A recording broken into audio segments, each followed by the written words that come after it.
Welcome to Light Over Heat with Professor David Yamane. You are watching part of a 7-part series of a public webinar that I gave this past spring on 10 essential observations on guns in America. I hope that you find some value in this work. Everything that I do, I try to provide free with no paywall so that it's free to you. But honestly, this work is not free to me. So if you would like to help support my work, minimally, if you could like and share this work in your own social network so that more people have an opportunity to learn about what I'm doing and the education that I'm trying to give can spread beyond my own built-in social networks. If you would like to financially support the work I do and all of the infrastructure and time that it takes, in the show notes you'll see some options for doing that, notably making contributions through my Buy Me a Coffee platform, which is an alternative to Patreon that you may be more familiar with. So I do appreciate your support. I do hope you find some value in this work, and I do hope that you'll support me in one of these ways that makes sense to you.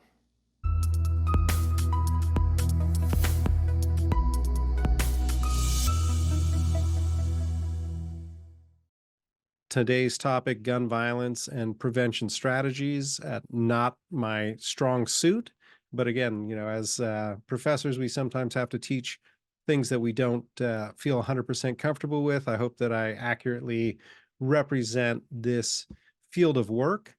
This ties to Wright's observations 7 and 8. In the last session, we'll do 9 and 10, and those are the 10 essential observations on guns in America. And then again, Q&A time permitting, and we'll see how close to the 1 hour mark we will get in terms of my prepared remarks. I've unintentionally hit pretty close to that as we've been going along.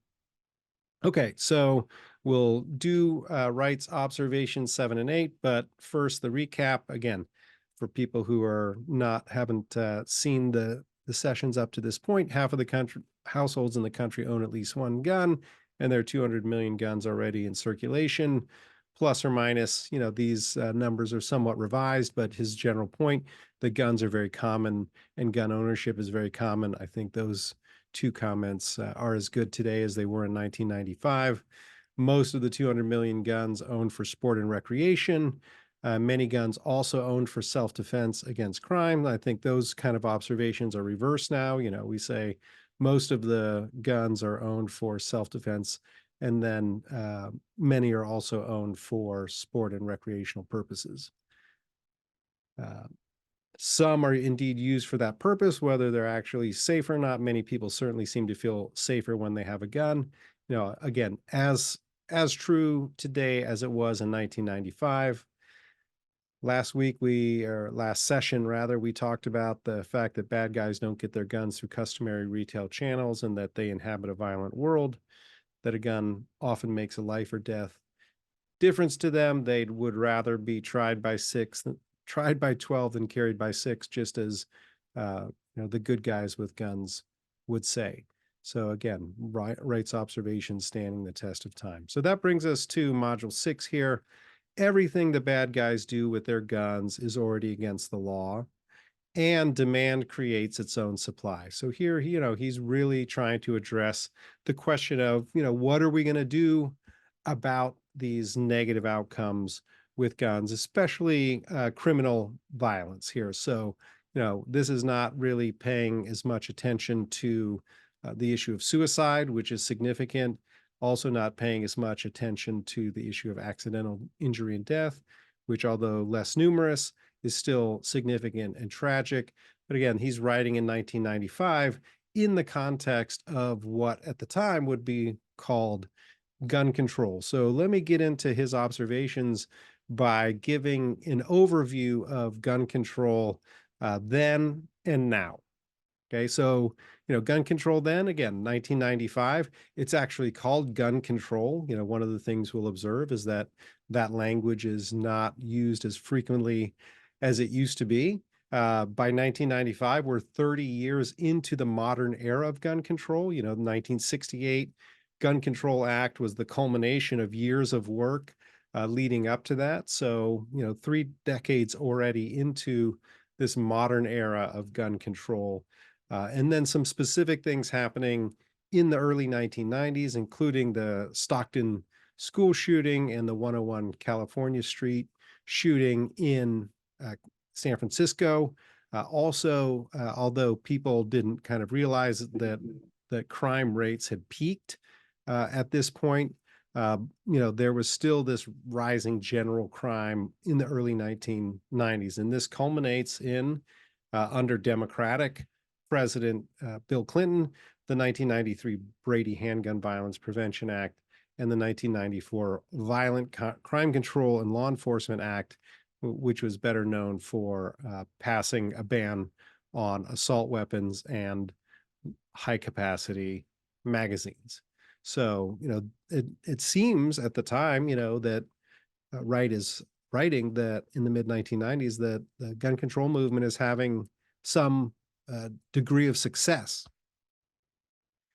But by 2000, by the 2000s, certainly 2006, when Kristen Goss wrote and published this book, Disarmed, about the missing movement for gun control in America. So what seemed to be momentum building in the early 1990s never really amounted to a mass mobilization around restricting firearms. So Goss, took it upon herself to do something pretty interesting, because we usually explain things that happen. We don't as often explain why things don't happen. But her real question was, why is there not a real mass gun control movement?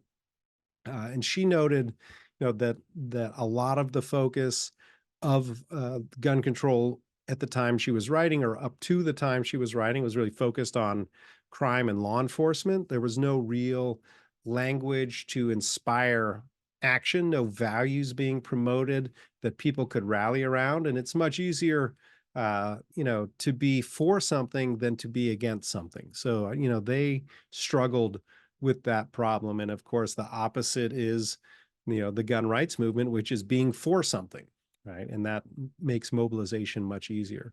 Also, she notes the lack of institutional support and especially money that to fuel mass movement, and then a lack of a what she calls, excuse me, a bottom up incremental approach to policy change. So a lot of the gun control movement was about federal policies that were kind of like home runs, like let's ban assault weapons, right? Let's institute waiting periods, and so on. So, recalling that the Brady campaign evolved out of Handgun Control Inc. and this movement that used to exist in the United States to try to ban handguns. So this was the kind of rational, what Goss calls the rational national strategy. And all of these things, in her view, account for the failure of a mass mobilization for gun control to come about. Now, what does it look like today? Right, we see the rebranding of gun control as the gun violence prevention movement or the gun safety movement.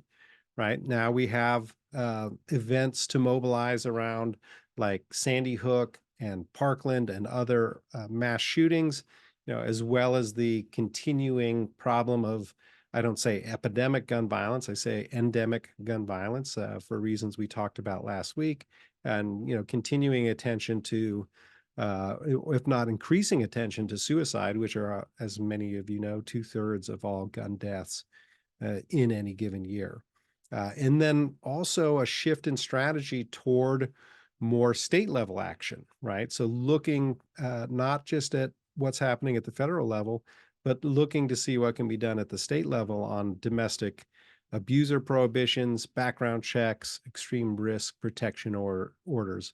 So what things look like now are very different than what things look like when Goss was first writing. And in fact, in 2018, she published a chapter in a book updating her work and finding that that missing movement for gun control in America is no longer missing, and it's resolved some of the problems that she identified it having in her earlier work, including, and perhaps most importantly, much more institutional support, right? If you think about the amount of money that Michael Bloomberg alone has poured into groups like Everytown and Moms Demand Action and Students Demand Action and the Johns Hopkins Bloomberg School of Public Health, right? A lot of the things that were missing previously in terms of institutional support for the movement have uh, garnered much more support. Only, if you only consider Bloomberg, but of course, money draws money. So many other people are also piling additional resources into that support.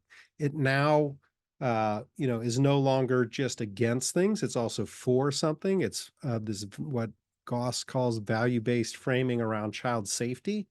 And Goss notes in her previous research had looked at women and especially mothers as advocates for child safety. And, we certainly see this in the form of Mom's Demand. And then also viewing the state kind of as a protective father. So this is, the values on which this new, no longer missing movement is founded. And then, as I noticed, this pragmatic policy incrementalism at the local and state levels. And this, has allowed a huge number of gun control or gun violence prevention or gun safety policies to pass, in particular, as obviously blue states, but not just looking to the federal government to do things has led to some success. So that's gun control then and now, but also we can sort of look at different types of gun violence prevention organizations, as Mary Bernstein, who's a sociologist at the University of Connecticut, did. She published an article in this special issue on sociological perspectives on guns in America, which I actually edited and was happy to have this piece because it does, you know, sort of take what from the outside looks like just a big blob and make some distinctions within it. So, there is, in fact, what she calls a reform movement among gun violence prevention organizations and a more interventionist movement, right? And the one really focuses on access to guns, and one focuses much more on kind of underlying reasons that people want guns and use guns in harmful ways. So, the solutions that they propose differ, where they look to make change differs, right? And the activities also differ. And so, as I think, I hopefully will thread this into the rest of the presentation, but we'll come back to this reform versus intervention approach, when we look at some of the ways in which gun violence prevention is working or not working today in my particular perspective. And these are just some of the organizations that fall under the one versus the other, right? So I think you can get a sense. Moms Demand Action on the one side and much more community-based organizations on the other side. Okay, so the other sort of framing that I want to put out there are these kind of different approaches to gun control. So we sort of distinguish between supply side approaches and demand side approaches. So supply side approaches really focus on the supply of firearms, right? Regulate the availability and distribution of firearms. This is what Bernstein and Macmillan called the reform logic, right? This is the Moms Demand Action side of the equation. Weapons bans, background checks, licensing, gun buyback, safe storage, right? Just focus on the supply of guns to try to alleviate negative outcomes with firearms, right? Whereas demand side approaches really focus on reducing the demand for firearms, and especially by addressing the reasons people want firearms in the first place, right? So we think about root cause mitigation here, right? And this is, again, Bernstein and Macmillan's interventionist logic, this more community-based activism, violence interruption, mental health and victim support, and that sort of thing.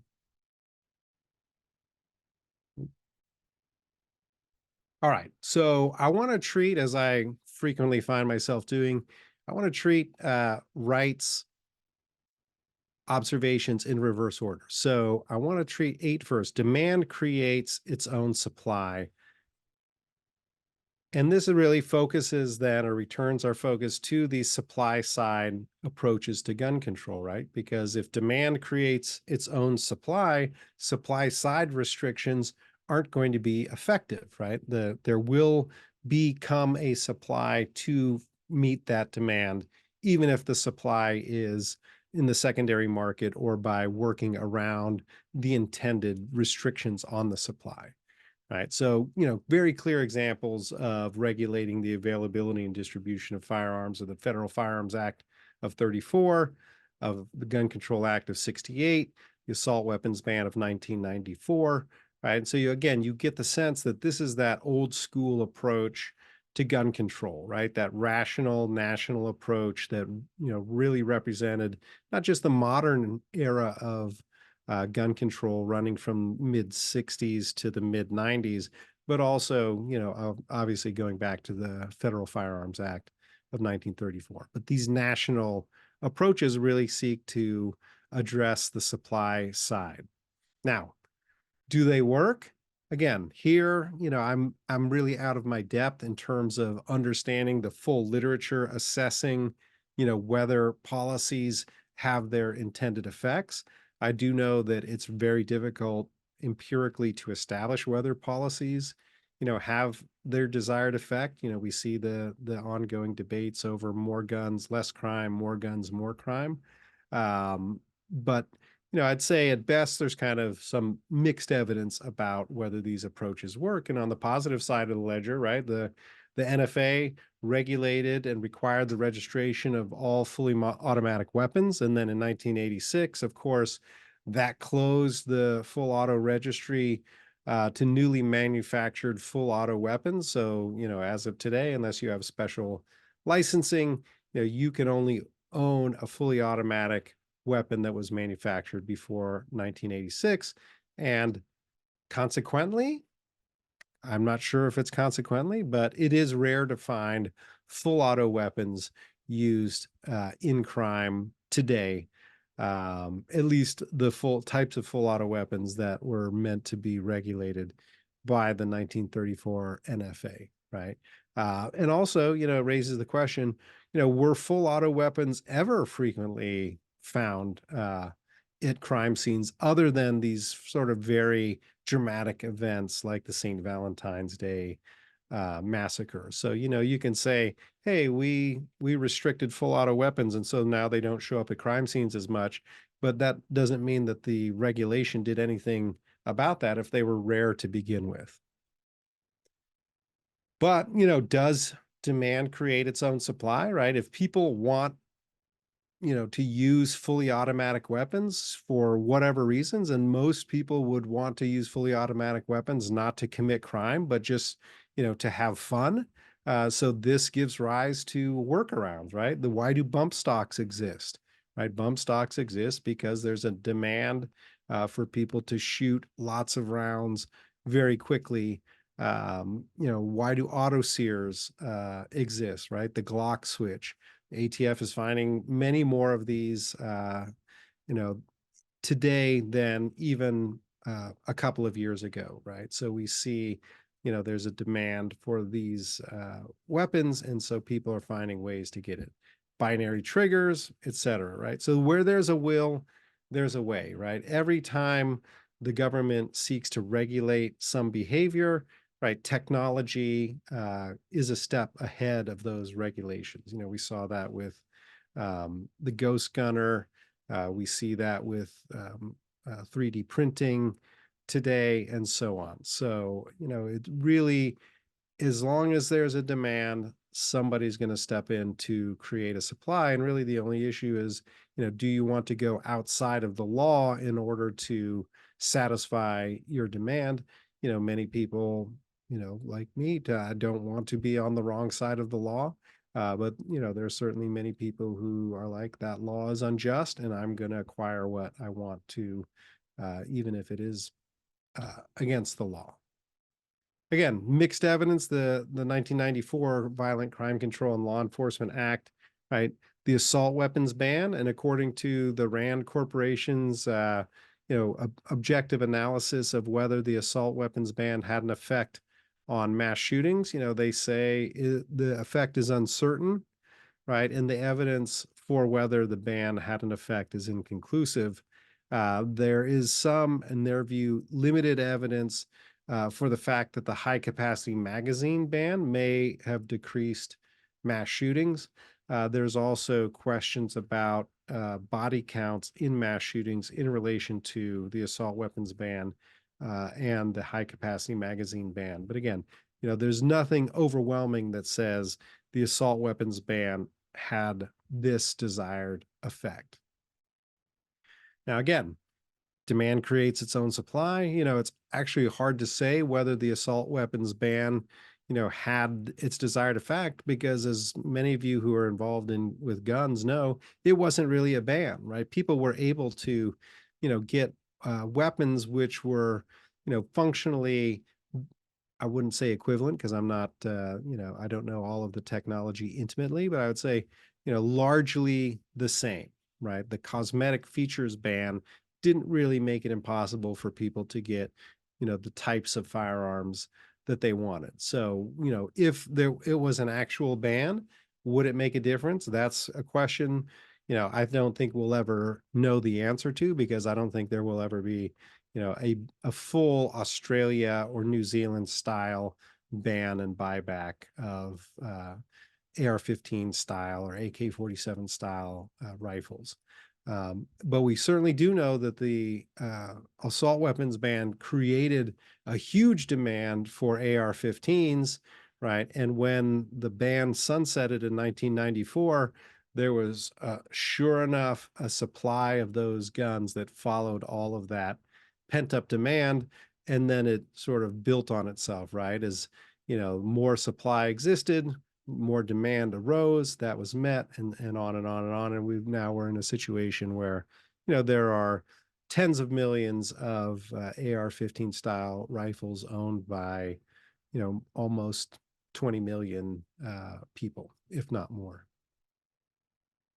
So really, I think just on the issue of bans being kind of the the strongest supply side approach to addressing the negative outcomes with firearms, right? The horse, as they say, is already out of the barn, right? So it doesn't help you to close the door once the horse is already out of the barn. And I can't, again, imagine a situation in which we will see a total ban on a certain type of firearm and a government mandated buyback or turn in your weapons.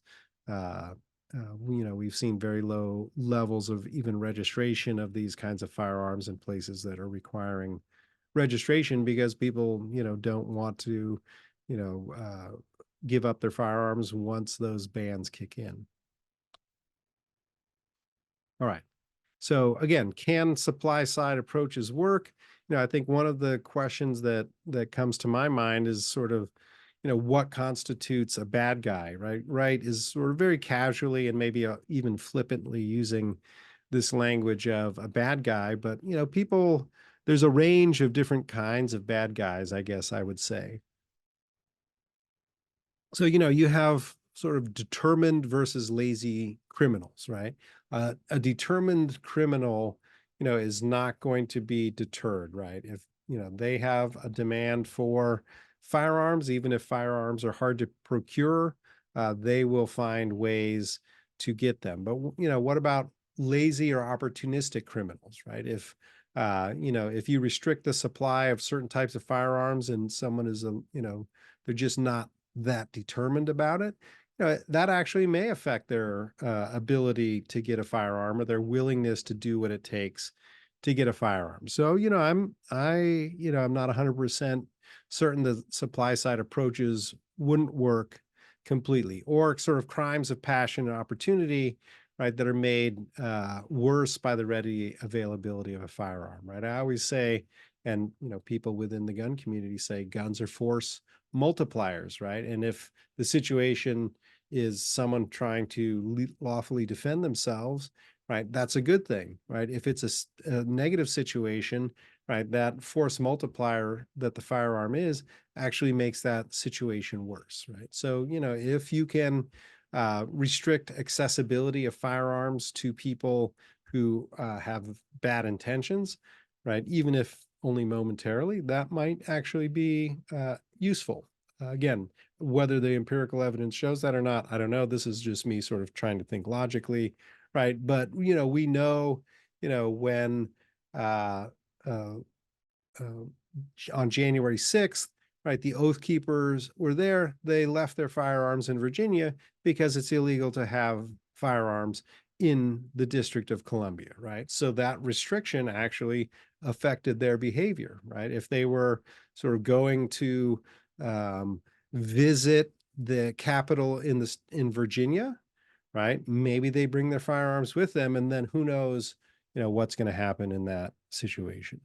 Again, pure speculation on my part, food for thought for you, just thinking out loud here. All right. Everything the bad guys do is already against the law. This is what Wright says. I hear this very commonly, in the gun debates. Doesn't make any difference if you create laws because criminals don't follow the law, right? Although the Oath Keepers did. So demand side approaches to gun control, typically then we're talking about different types of deterrence, deterring people, right? Reducing their demand for firearms by deterring them. This kind of goes back to, some early philosophers, Beccaria, Jeremy Bentham really were into deterrence. And what Wright says is that criminals will generally be indifferent to our laws, leaving us to ask, is there any new law we can pass that will persuade them from stop doing it? And here, I really want to bridge into what Brandon Beck calls the federal war on guns. I saw Brandon present this at the University of Wyoming Firearm Research Center and Duke University Center for Firearms Law. I don't think that's right. But they have a joint works in progress seminar every year. And I heard Brandon Beck present this and was able to read it. And it really, I thought, was informative in understanding, how the federal government fought this war on guns, which really was, I think, a model of deterrence, reducing the demand for guns through deterrence. And, he really focuses a lot on felon in possession laws that came in the 1968 Gun Control Act with this establishment of this category of prohibited persons, right? And one of, the biggest prohibitions is being a felon, right? And felon in possession laws have been a real focus of federal efforts to fight guns and the negative consequences that come from them, right? So status-based disqualification from mere possession, right? If you're addicted to drugs or alcohol, right? If you have been adjudicated mentally ill, if you're a felon, dishonorably discharged, and so on. And then the Lautenberg Amendment later made misdemeanor domestic violence a prohibited status. Okay, so really it's about fighting a war on guns, getting tough on guns, right? Increasing federal firearms charges, penal enhancements, mandatory minimum sentences, right? All things which are trying to tell people if you shouldn't have guns, don't have guns. Because if you do have guns and you're not supposed to, you're really going to pay the price. That's classic deterrence. So the Gun Control Act is not really sort of widely known, but it established a mandatory minimum sentence for carrying or using a firearm in commission of a felony, right? Not even using the firearm, but even carrying a firearm in the commission of a felony. Reagan era Comprehensive Crime Control Act 1984. Again, you think about the rising rate of crime. So everyone wants to get tough on crime, which means getting tough on guns, right? So Sentencing Reform Act creates certain enhancements, again, for firearms offenses. Anything you do against the law is bad. If you do it with firearm, it's even worse, right? Armed Career Criminal Act, right? 3 strikes, recidivism, mandatory minimums, right? So saying, if you do something, you're really going to pay the price if you're a career criminal. And then even in 2022, the Bipartisan Safer Communities Act that was passed following the shooting at Uvalde Elementary School, um, increased the maximum sentence for status-based possession violations from 10 to 15 years imprisonment, right?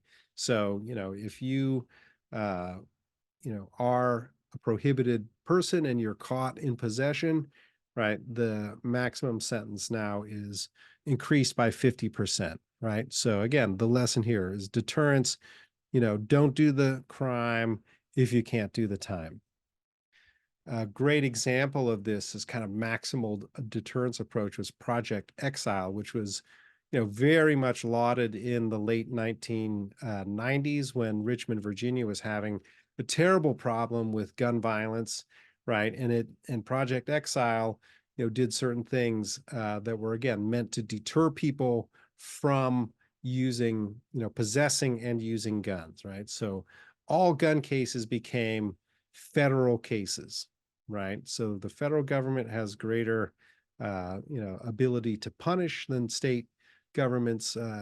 So felon in possession laws then became federal crimes. So also denying bail, minimizing the plea bargains that could be made. And then the exile in Project Exile meant that you would be imprisoned out of state, right? So again, think about deterrence. Like, hey, if you go to jail, you're going to be out of state. You're not going to be able to see your family and so on. And under this Project Exile, there were over 200 offenders charged, and there was a 33% decline in gun homicides in Richmond. And so people declared Project Exile to be a success, and it was exported to many other cities around the country. Although, if you know what the overall pattern of gun homicide was from the early 1990s through into the 2000s, you know that there was a secular decline or a general decline in gun homicide rates through that period. So, the homicide rate in Richmond probably would have gone down anyway, even without Project Exile. Again, this is one of the things that makes it very difficult to establish empirically whether a particular policy has the desired or the stated outcome. This kind of evolves into Project Safe Neighborhoods, right? If you use a gun illegally, you will do hard time, right? Which block would you rather live on? It's your choice. Again, pure deterrence language. $900 million in federal funding, 207 new federal prosecutors, 400 new ATF agents. Again, Brandon Beck here is talking about a war on guns being fought by the federal government, 32% increase in federal firearms prosecutions, over 90% conviction rate, most with a sentence of 5+ years of imprisonment, right? And again, the overwhelming majority of those convictions are these status-based felon in possession crimes, right? So again, this goes all the way back to 1968, creating the prohibited person category, and then especially with people who are prohibited based on their felon status, really going after those people harshly.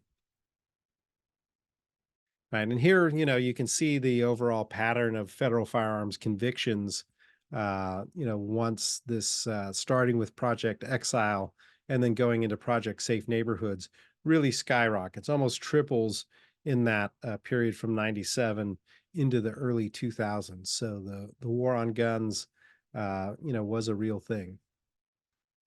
Now, interestingly, Beck highlights the real synergy between the war on guns and the war on drugs, right? So he notes, that Thomas Dodd, who was the biggest proponent of the Gun Control Act in the US Senate, was also a kind of proto drug czar. So it's not surprising, that the person who's leading the war on guns is also leading this war on drugs.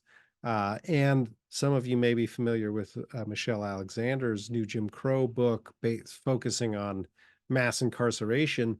In the new Jim Crow, she focuses on the war on drugs, but the consequence of the federal war on guns is exactly the same, which is racially unequal mass incarceration, right? And this is what Brandon Beck is really mostly concerned about when he's talking about this federal war on drugs, the expansion of categories of prohibited persons, the increasing penalties for simple possession, and so on, is that it really is does have a harmful negative outcome for certain groups of people with no or limited known benefits for that war. And it's really not about deterrence at all so much as it is about incapacitation, right? So some people will say, I don't care whether these harsh penalties deter people from doing crime, but at least if they do the crime, then they're incapacitated, right? So not everybody has a problem with mass incarceration, of course. Now, this has led, people to focus on better ways to deter people from doing gun crimes, right? If it doesn't have to always be the stick, maybe you throw a little bit of carrot in there. Maybe you fight gun violence not by declaring a war on guns, but by addressing the reasons why people actually want guns, right? So here moving, more from that the a deterrent strategy into other strategies that sort of eliminate that demand.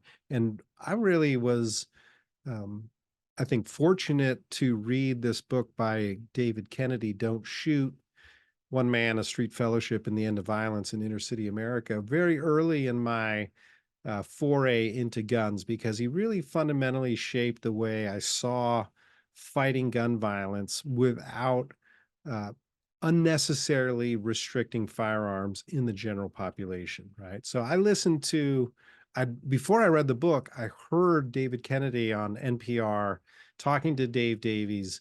And, Dave Davies was curious. He's, in noting that he said, there's nothing really about gun laws in your book. Like, why are you not advocating for greater restrictions on access to firearms? Because, restricting the supply of firearms is a good way to reduce gun violence, obviously, in Dave Davies' view, right? And, that Kennedy basically said, that restricting firearms, like creating laws that generally restrict firearms, isn't going to help address the problem of inner city gun violence, right? And he actually laughed during the interview when Dave Davies asked him this, and he basically said, how's that working for you? Like many people, Kennedy began this project on reducing gun violence in Boston, thinking that attacking illegal gun markets was the key solution. But in the course of doing his work, he really came to see things in a fundamentally different way and saw that you can address gun violence without targeting guns or without declaring a war on guns generally.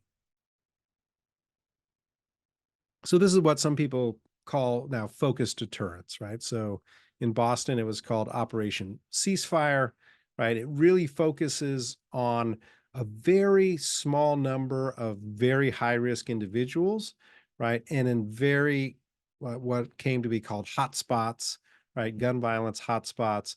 And you target those people in those places with swift, severe, and certain punishment, right? So this is going back to Cesare Beccaria's work on deterrence, right? That deterrence, in order for it to be effective, has to be swift, severe, and certain. And the only way that you can have that kind of punishment is if you're extremely targeted or extremely focused in the people that you're trying to deter. It doesn't do any good to put out deterrence in general, right? And again, I think it was important in Boston. Boston's Operation Ceasefire did seem empirically to have success in reducing gun violence where it was the worst in Boston at the time. Uh, but again, important aspect of Kennedy's approach is that it wasn't just focused on the punishment in terms of deterring people, but it also tried to reduce demand for firearms by providing social services to people, right? Job training, mentoring, anger management, and it incorporated community leaders like clergy to be a moral voice, like encouraging people to think about the effects of their action, right? So, again, this is definitely a demand side approach, but it's interesting because it combines traditional deterrence, right, in terms of punishment to reduce demand, but also uses some of those um, um, of underlying cause or root cause mitigation strategies to reduce demand for firearms and to reduce gun violence, therefore. Right. So I actually think of this not as deterrence, but in a sense, as different kind of forms of preterrence, right? Finding people before they're engaging in criminal or harmful behaviors, and getting them to change their behaviors, right? And uh, April Zioli, who's a gun violence prevention researcher, and her colleagues say that there are identifiable behavioral risk factors for future violence, that past interpersonal violence, for example, is predictive of future interpersonal violence, right? So if you know someone who has a history of interpersonal violence, right, that you could intervene in that person's life to try to change their behavior to deter them, right, from engaging in the activity that you don't want to see. Identify high risk individuals who are likely to offend in advance, right? Prevent them from accessing firearms and reduce negative outcomes. So, for many of you, your mind goes immediately to things like extreme risk protection orders and domestic violence restraining orders, right? Which have become, from the 1995 when Wright is writing till today, very much more common. You can see on this map the states that have red flag laws in place, and a couple of states who have anti-red flags, right? They're preemptively saying there will be no red flag laws here. But again, finding people who have misdemeanor domestic violence abuse records, misdemeanor violence records, alcohol abuse disqualifications, and saying, hey, based on those risk factors, we feel like you have likelihood of engaging in negative behavior in the future, and so we want to deter you from accessing firearms.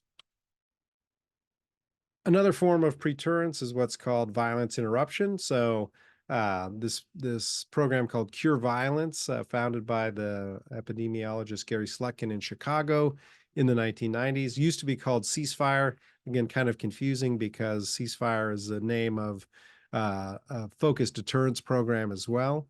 But Slutkin's idea, based on his work as an epidemiologist, is to think about violence as being a contagious disease, right, that can be passed from person to person. And so, how do you uh, prevent a contagious disease from spreading? You need to break the cycle, right? You need to prevent it from spreading from person to person.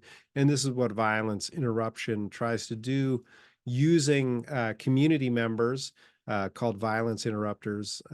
Oftentimes people who have a history of gang involvement or who had been involved in violence before, and so had some credibility within the community of people who were engaging in inner city violence, and have them mediate to de-escalate interpersonal conflict, because we know these cycles of retaliatory violence are one of the big ways in which gun violence concentrates in particular communities, as we talked about last week, right? The density of uh, of this violence, the way it works through social networks, as Andrew Papachristos showed, means if you can get in and break some of those networks down so that that the violence doesn't pass from person to person, then you can really make a difference.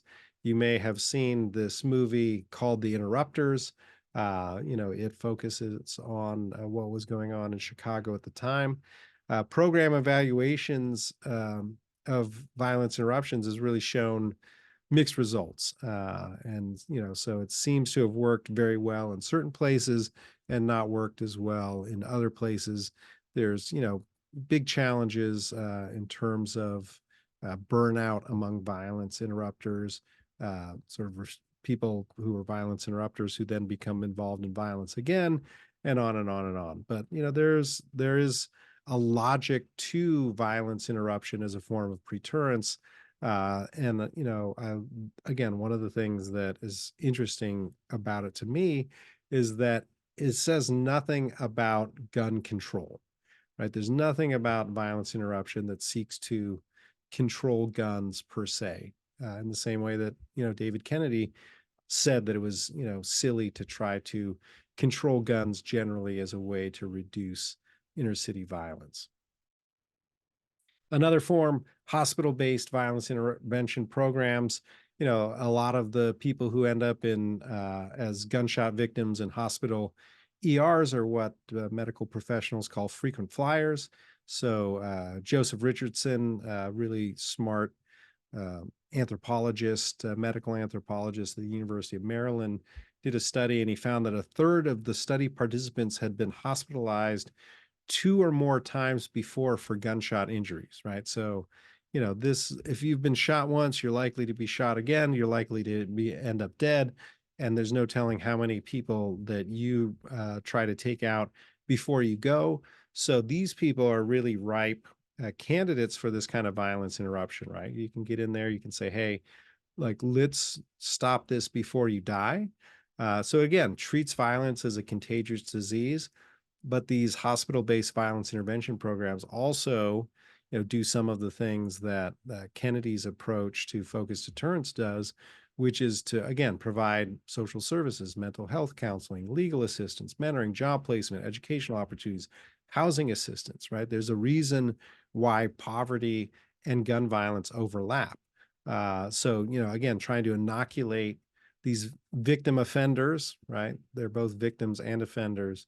Also uses credible messengers like the violence interruption programs do, addressing the trauma of violence and also the structural underpinnings, right? So going back to those more interventionist logics of gun violence prevention, right? And really talking here about root cause mitigation, looking at gun violence as a health disparity, right? It affects people in different groups differently. And so this map, I think, is very instructive because it shows in the city of Chicago where poverty concentrates and where gun homicide concentrates, right? And the maps almost perfectly overlap with one another. And I actually have seen maps that were constructed for the city of Winston-Salem, which show the density of poverty and the density of all sorts of negative health outcomes, including likelihood of violent victimization,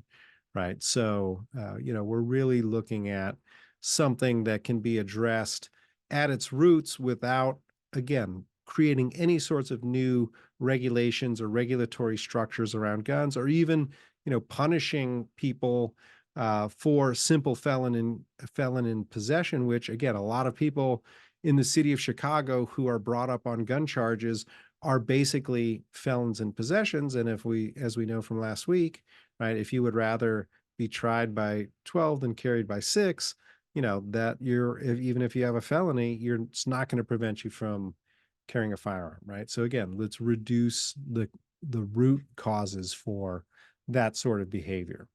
And so here's something it's not simple. I would say it's actually, probably very difficult and also expensive. But if you just clean up neighborhoods, right? If you remove what is called urban blight, and these pictures show what that looks like, right? Taking abandoned, dilapidated houses and rehabbing them, or taking a street corner that is just run down and full of garbage and planting some trees and some grass and putting a fence up. Those activities have been found, at least in this one study here, to have a significant effect on reducing firearms violence in those communities, right? Again, you can reduce firearms violence without addressing guns per se at all. And, again, so not easy, not inexpensive, but something that, clearly works. And this is not something that people don't know, right? If you go to the Liberal Gun Club's website, they'll talk about why root causes matter. That's a big part of their approach to liberal gun ownership. The Rocket Armory, which I got to know through the liberal gun owners, put out this shirt: "Guns don't kill people, systemic inequality does." That is, really a provocative shirt, but it gets at some very fundamental truth. And even Rolling Stone, has recognized very recently, this is from April 28th, pretty sure Tovis brought this to my attention, right? But stopping gun violence means building a social safety net and community, right? So you can reduce gun violence in a lot of ways that don't require us to worry about the very, controversial issue of gun rights versus gun control. Again, as I said, doesn't make it easy. These violence interruption programs and root cause mitigation, requires social investment, right? To, rehab those houses and to plant grass and trees costs money. And, spending money is politically divisive, right? I think this is why root cause mitigation is something that comes out of, the liberal gun club or the liberal gun owners, and not from your more right-leaning gun organizations. The other problem with some of these violence interruption programs and other root cause mitigation strategies is they're connected with other forms of gun control, right? So Everytown and Brady, they at the same time they're advocating for all of the whole slate of supply side solutions, including gun bans and other ways of making it harder to get firearms, are also promoting these other programs, and really then they become, less than credible messengers, right? That people are who might otherwise be sympathetic to a gun violence intervention program. If Brady or Everytown is promoting it, a lot of people are not going to hear it because they're also promoting these other more blanket prohibitions on guns and gun ownership. Okay, so again, demand creates its own supply. I think, the answer is yes. But then helps us to focus on ways that we might reduce demand, especially among people who we don't want to have firearms. And then the idea that everything the bad guys do with their guns is already against the law.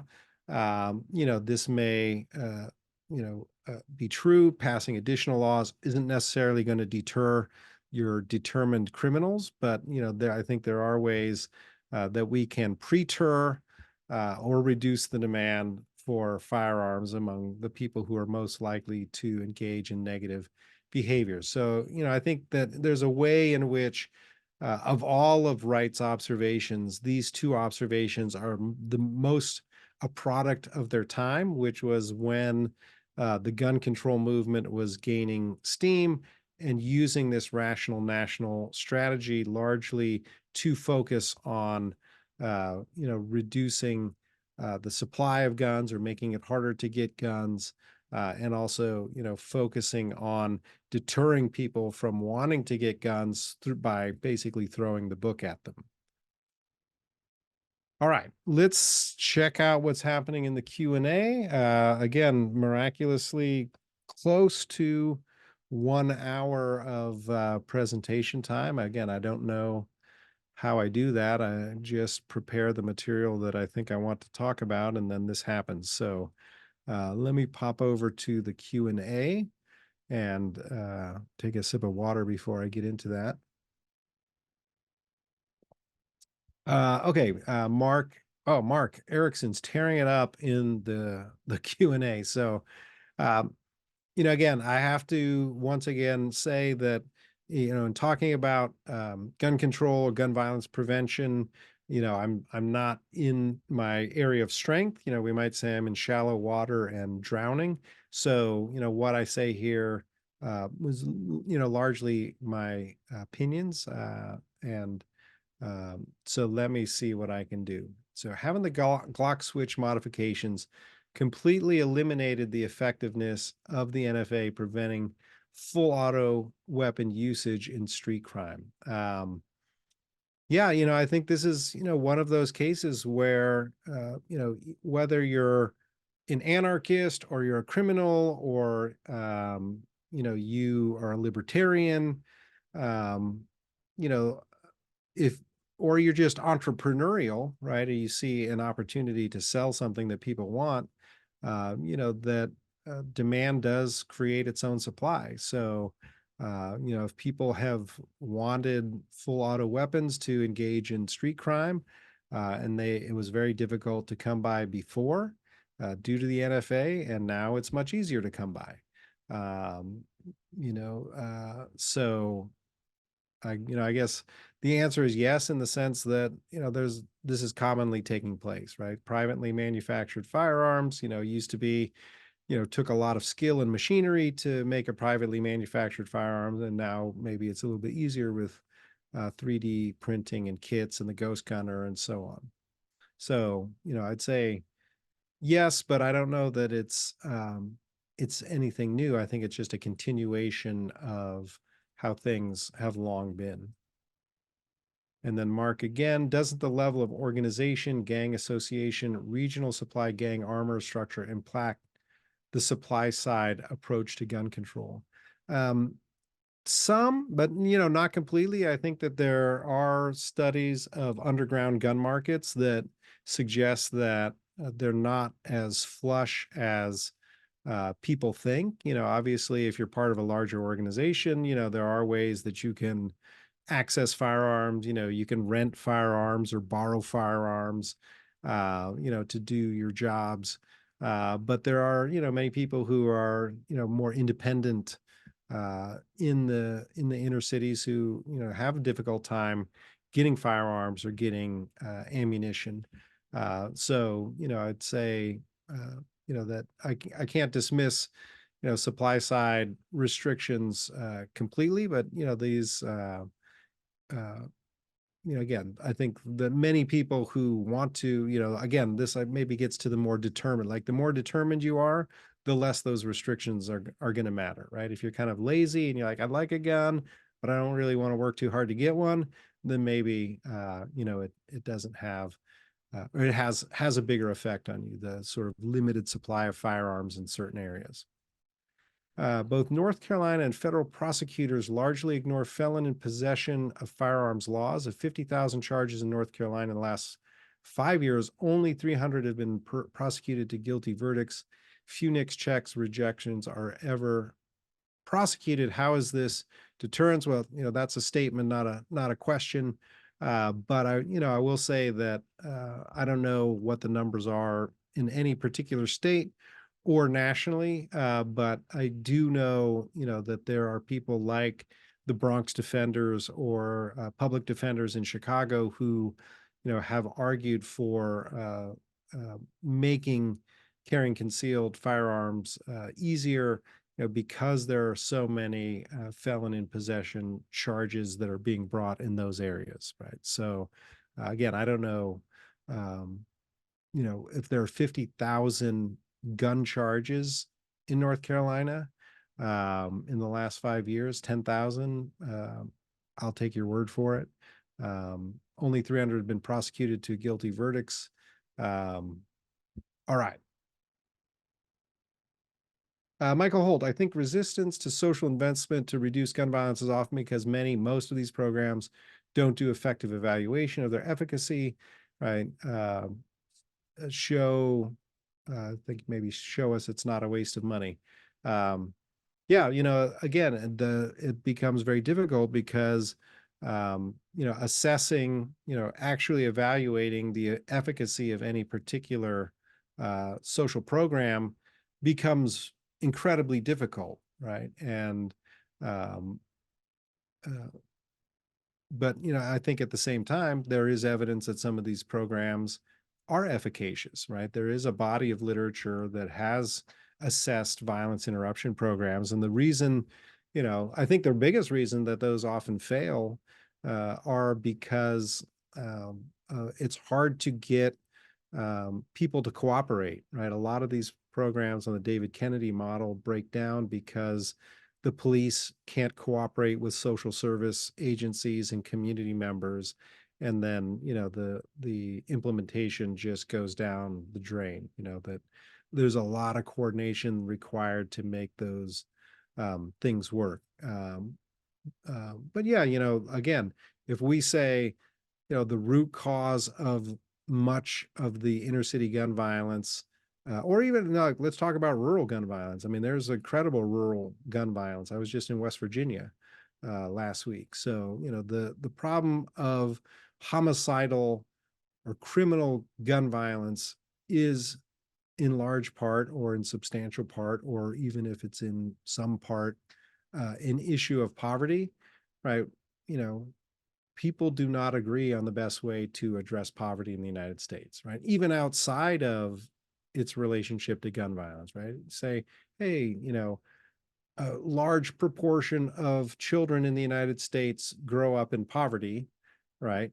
And there's a, disagreement on what to do about that. So yeah, to your point, Michael, I would, agree that that evaluation is a challenge, but I also say that even if there was evaluations that said remediating urban blight reduces gun violence, there's a lot of people who would just say, not my problem, right? I don't want my money going for that cause.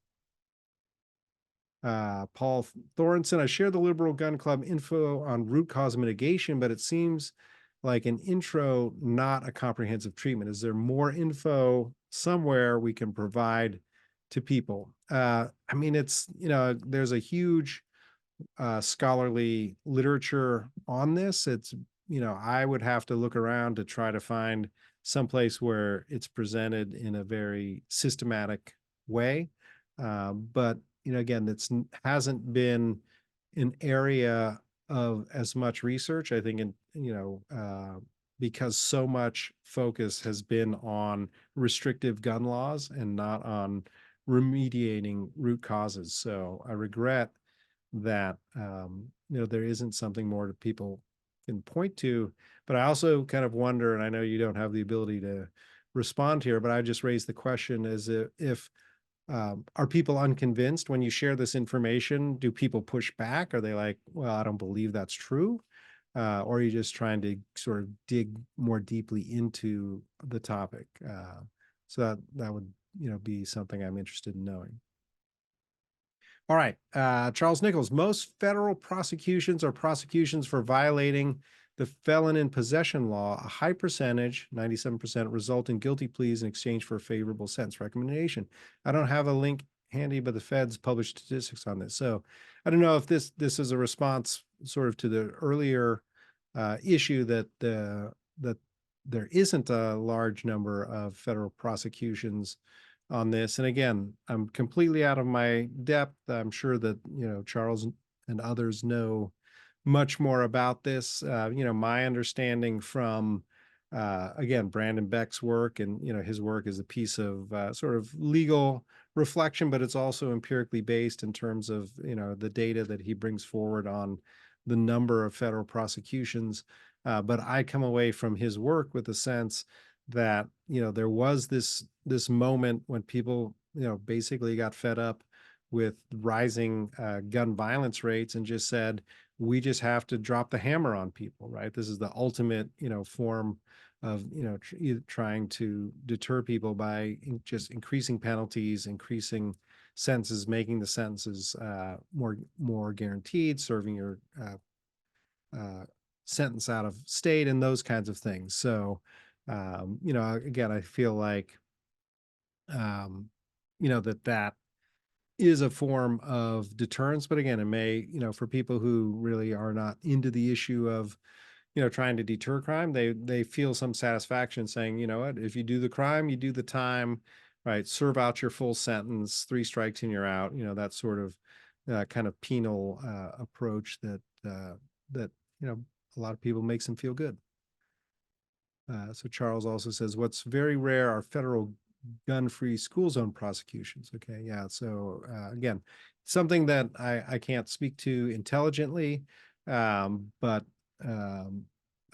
hopefully, despite my lack of expertise in this area, I've kind of given you a good overview of what sort of the gun control movement evolving into the gun violence prevention and gun safety movements look like, the kind of traditional approaches to trying to reduce criminal gun violence, in and also some of these, I think, more novel approaches and more interesting approaches. Honestly, if you are concerned about overregulation of gun owners per se, that some of these more targeted approaches really have some potential in reducing gun violence.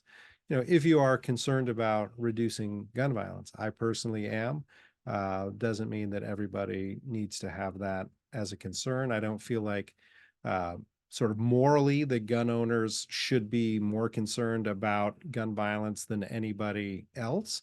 In the same way that as a drinker, I'm not more concerned about drunk driving than anybody else. But we know something about guns as gun owners, and we may be able to, make some intelligent contributions to finding solutions to the problem of gun violence. And here, I think especially if we expand beyond criminal violence to include suicide, I think that we have can have a vested interest in being part of those conversations.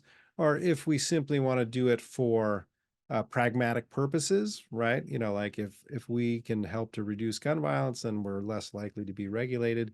We may just do it for purely selfish reasons. In any event, I think one more question may have come in. Okay, Charles has posted some statistics in the general chat. Thank you for doing that. Again, I am not able to monitor the chat and talk at the same time, but I'm looking forward to going to Dallas this weekend. Maybe I will see some of you there. I'm not sure, if anybody plans to be there, but if you are, please search me out, and I will have something to say about Wright's observations 9 and 10 in conjunction with what I talk about at the National Firearms Law Seminar when we convene again for the seventh and final webinar on Wednesday, uh, May 22nd. So I will see you all then. Thank you so much for devoting some of your precious time to being with me here tonight.